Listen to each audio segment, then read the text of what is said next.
Hey, Anna Maria, look. George, you found it! Oh, thank you, thank you! All part of the service. Now, let's see just what we've got here.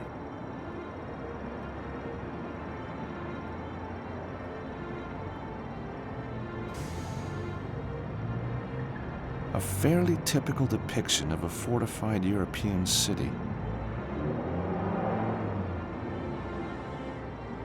The fires of hell are consuming the city. Fleur-de-lis in some pattern. It says, below the fortress of the one true patriarch awaits the angel. For he who is worthy and follows the path of the righteous. Your Latin's good. It was kind of geeky at school, but you know what? It sure paid off. So, all we need to do is work out who the true patriarch was and where his fortress is. And then find a way to get below it. But which fortress? It says, the first, find the knights who share a horse and grasp the stone to open the way. Maybe the first refers to the path that the righteous must take to reach the angel. That makes sense. So we should understand the clue once we arrive at the right place. It says, the second, address the arms upon the shields and close the circle for the knights to let you pass. It says, the third, follow the master's worldly route and prove yourself worthy to lift. First, the fortress where he did fight, but was overwhelmed by Mamluk's might. Then he traveled to Longshank's fair city, and as grand preceptor he was received. To the temple at Villeneuve, where he was appointed Grand Master of the Order, before journeying to the island where he holds his court. It says, the last, to see the light turn from Holy Sion to face the great fortress of the Empire of the East, the seat of the Holy Church in the west, the learned Coptic city to the south. Turn from Holy Sion to face, from where? Jerusalem? 4 knights with shields. The 4th coat of arms is hidden.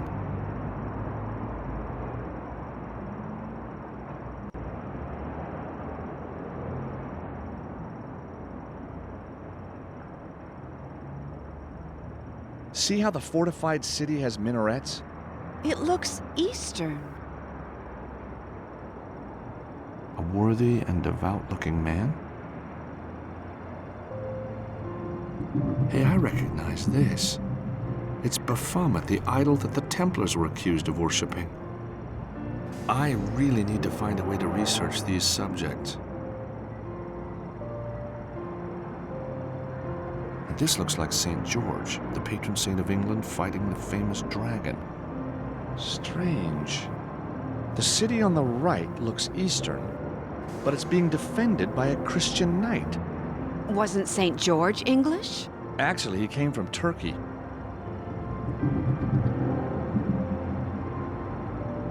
This must be the angel that the manuscript refers to. Doesn't look much like treasure to me. Cross, crescent moon, Star of David. I wonder why these symbols are here.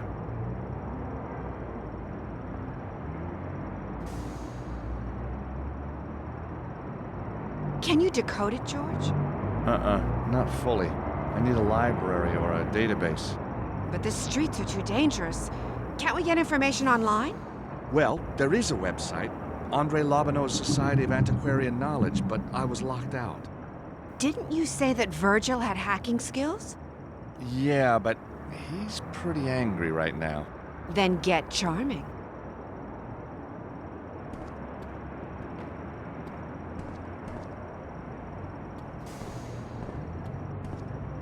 Virgil, please. 40 gig of music, George. 40 gig! That's 4 weeks non-stop listening. Now all I got is the country classic channel on your radio. But country classics is great. Thin ice, George, thin ice.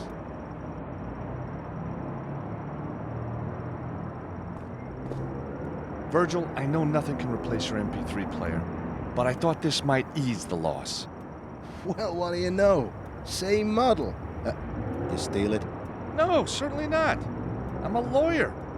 Exactly, so you stole it. Well, it doesn't replace the music, though, does it? Ah, heck. I got it all on CD at home anyway. Thanks, George. Hey, Virgil, you got 5 minutes? Sure, what can I do for you? Virgil, I need to get online to do some research. So go online. What's stopping you? Now, the site I need blackballed me after Glastonbury. Locked me out. Take it from me, George, and I've been in prison. Ain't no such thing as locked out. Now, where's that little gadget? I know it's here somewhere. There you go, George. This should be useful. What is it? It's a flash card with a few little features of my own design. Just slip it into your PDA and ride that internet.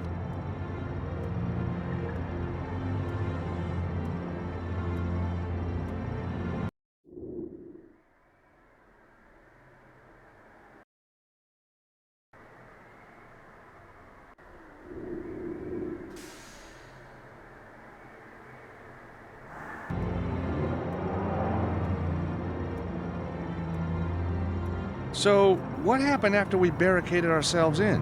First they broke into your office, then they searched the whole place, then they smashed everything up. Whoa. I bet you showed them a few moves, though, hey, Virgil?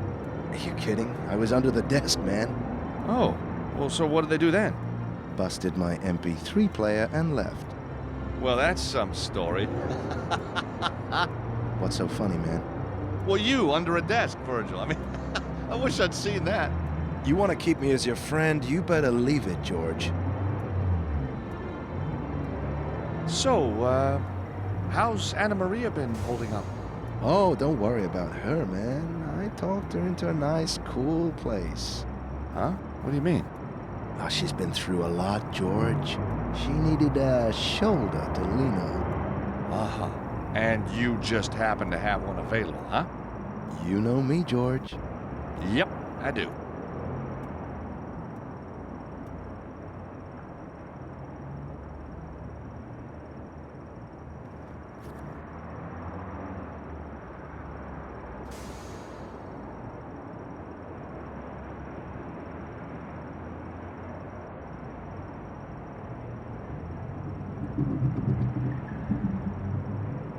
Right, George, this is my homemade hacking system, with the emphasis on homemade, know what I mean? I'll show you how to use it by hacking into a computer owned by an old friend of mine. This is you, symbolized by your PDA. This is your destination, the database you're attempting to hack. What you gotta do is connect your data stream to the target computer without being spotted or stopped. See here, my friend lives on the other side of the state. This mountain range is in the way, so we gotta go around it. If we're gonna hack into the database, we're gonna have to pass through these points, or root nodes. They disguise the data stream from your PDA so you don't get found out. To manipulate the data stream, you gotta use routers and refractors. You understand? You're utilizing other less secure systems in the area. You're pretty limited to what the device can find at the time, but there's normally enough to do the job. This one acts like a mirror. It'll deflect the beam at 90-degree angles. This one refracts your beam at 45-degree angles. These are splitters. They can split a beam at either 45 or 180-degree angles. As the target device is searching for one data stream, you'll need to converge the data streams back into one. You do this using a splitter, but in reverse. But if you're using a splitter in one direction, you can't use it in the other.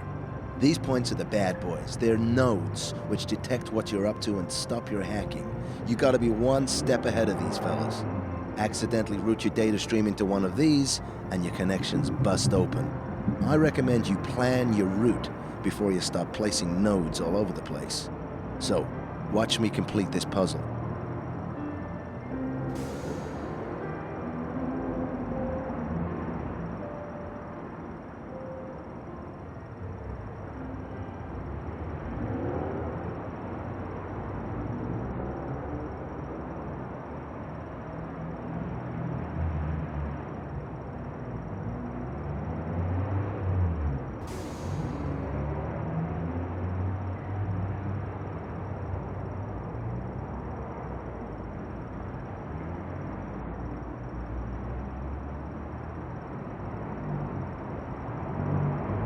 There you go. Now let's see what my friend has in his database. Ah, no! Oh boy, we didn't want to see that. He is one outrageous dude. Okay, George, your turn.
The link with Baphomet proves that there's some kind of Templar connection here.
The Templars really were victims of betrayal and greed.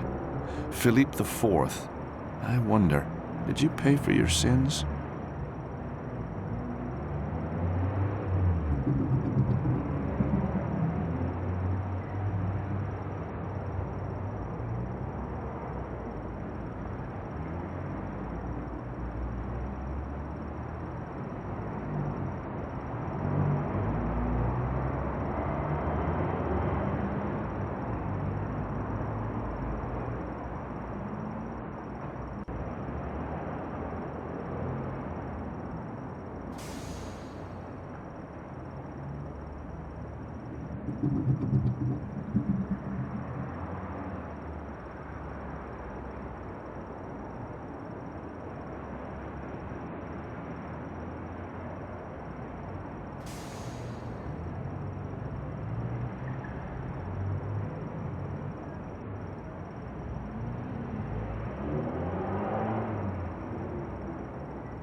Even by medieval standards, Philip IV was a ruthless, vain dictator.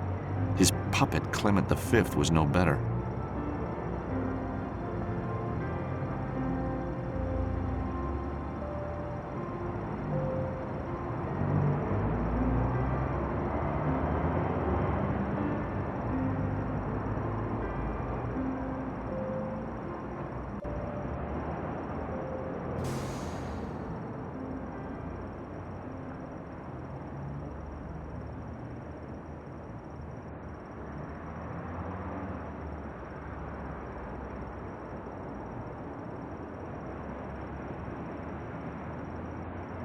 Clement V was just a puppet of the king.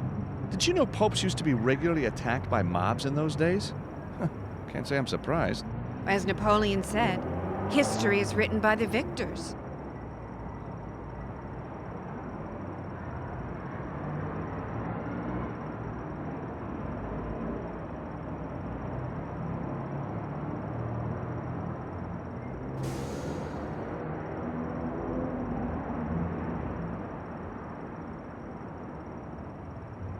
Jacques de Molay was cynically betrayed by Philippe IV of France.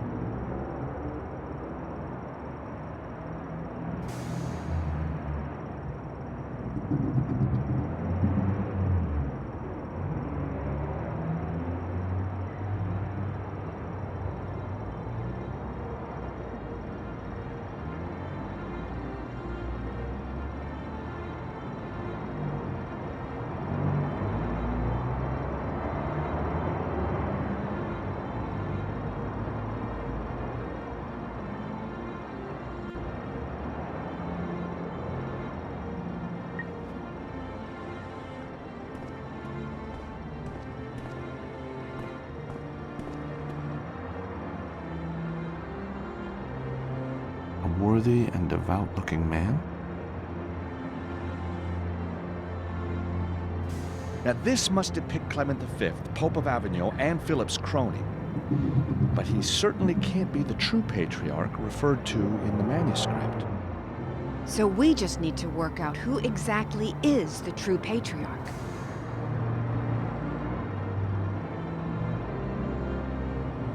It's Baphomet, the idol that the Templars were accused of worshipping.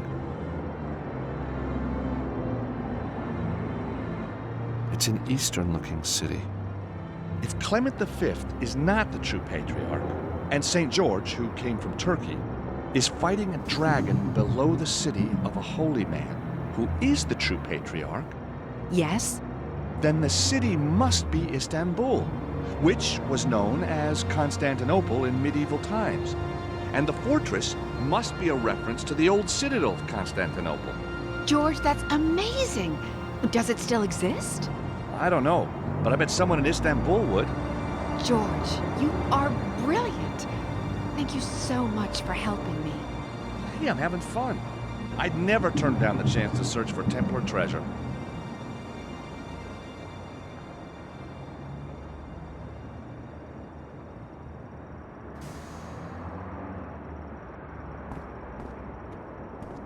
So, Anna Maria, you feel like a trip to Istanbul?